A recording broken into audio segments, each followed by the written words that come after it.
There are hundreds of elected officials to work on in this country at the federal, provincial, and municipal levels. You can go to them with a group of people and say, we want the fluoride out. Here's our evidence, what do you think?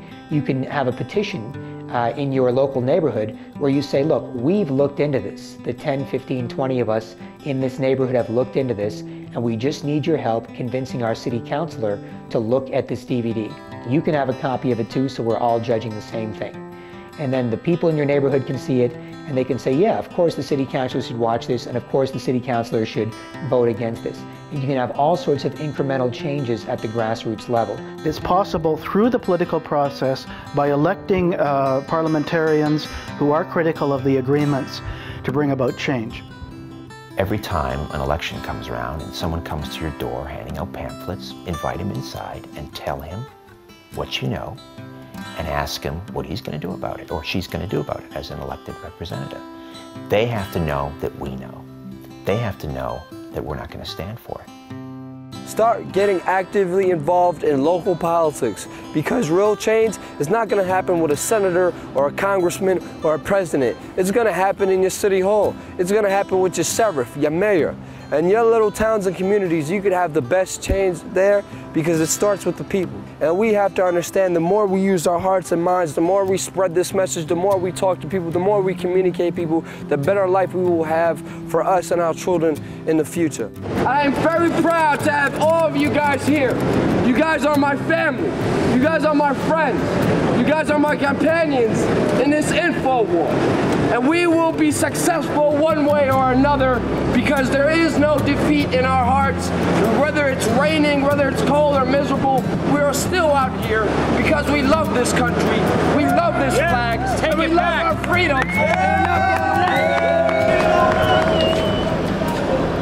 Liberty and justice for all, including sick and dying 9/11 first responders.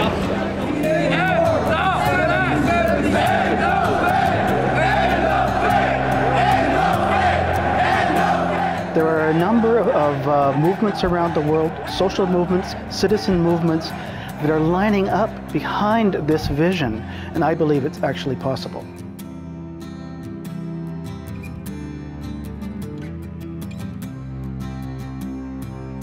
What people need to remember is that we make up the base.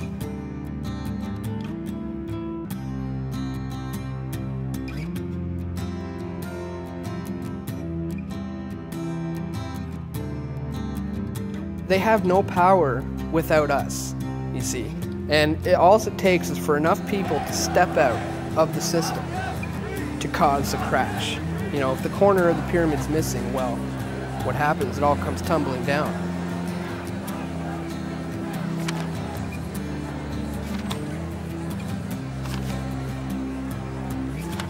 Start a website. Hand out flyers and DVDs. Contact your local representatives to ask tough questions to politicians. Just get more and more involved in trying to spread the truth, because that's really what this world needs. You guys want a DVD? Want a DVD? You guys want a DVD? Documentary? Free DVD? What is it for? Now, what's the basis of this? You've seen it? Yeah. Have you heard of it, or? Yes, and I watched part of it online. Oh, cool. Awareness is key. Nothing's ever going to change unless there's enough people who know there's a problem in the first place. So that's what this day is all about. Spreading awareness. That's as simple as that. You as an individual can say, I'm going to make an 8.5 by 11 flyer for my neighborhood that basically says, look, I make a combined family income of $120,000 a year. I live in a $275,000 house. I live in this neighborhood. I'm from here, and I'm just going to drop this off in your mailbox once a week. And I think if everybody did this, and you put on there who you are and what your intentions are, you can be semi-anonymous if you want, but you basically say, I live in this neighborhood, and I'm making this statement on behalf of people who are basically me in terms of demographic, irrespective of what roles are assigned for us by the media and by our society. I'm one of you, and I have this information to share. So you can certainly do that as well. There's a million things that any individual can do, but I think more importantly, it's going to have to go neighborhood by neighborhood, block by block, because the only reality that you can believe in consistently is one that you are in and one that you share with someone else. We don't need believers anymore. We need doers. And the doers right now are the average citizens standing up, organizing, and coming together under a common good to go save themselves, because Canada is in peril, and we're not alone. And this whole North American Union globalization is not inevitable like 1 and 2 people believe in Canada. It's not. It can be stopped. And if people who sit here since the time of Confederation, who put our country together, could fight and give up their lives to save this country, how dare we, as individual citizens in the 21st century, sit back idle and say it's inevitable. Our country is going to this new world order and this new global elite. Save your country. And we can do that. And Canada is no different from the same patriots and nationalists in the United States or other countries. We're fighting a war together. Whether we're individual citizens of different countries, we have to fight the same people together. We need to come together, get out there, educate, inform your fellow man. Do not be embarrassed. Do not be shy. Who cares if they call you conspiracy theorists? This is the truth. We're in a very tumultuous time, but I'm hopeful that on the other side, when the dust settles, a lot of these institutions that were once looked up to, they won't be around anymore, and we're going to have to build this thing from the ground up. And maybe I'm naive, but I think it's going to afford us a rare opportunity for more freedom of expression and more freedom of information. It may initially start out with small groups like this and in church basements, and but that's how the most important movements have always started. So I look forward with a great deal of trepidation, but also a great deal of enthusiasm and optimism.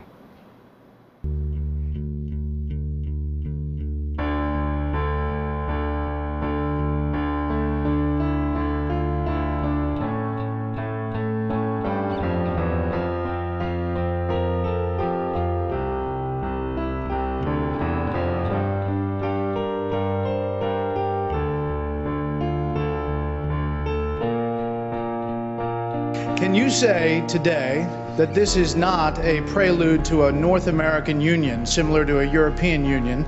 Are there plans to build some kind of superhighway connecting all 3 countries? A couple of my opposition leaders have speculated on massive water diversions and superhighways to the continent, maybe interplanetary, I'm not sure as well.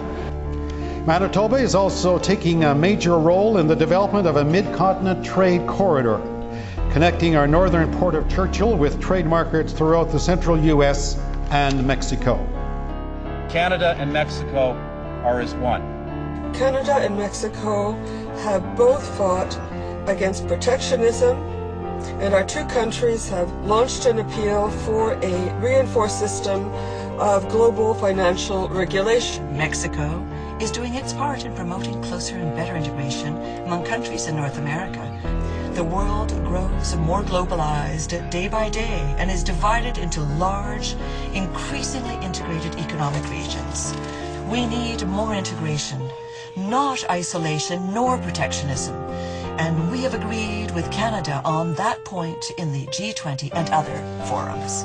2009 is also the first year of global governance, with the establishment of the G20 in the middle of the financial crisis. The climate conference in Copenhagen is another step towards the global management of our planet.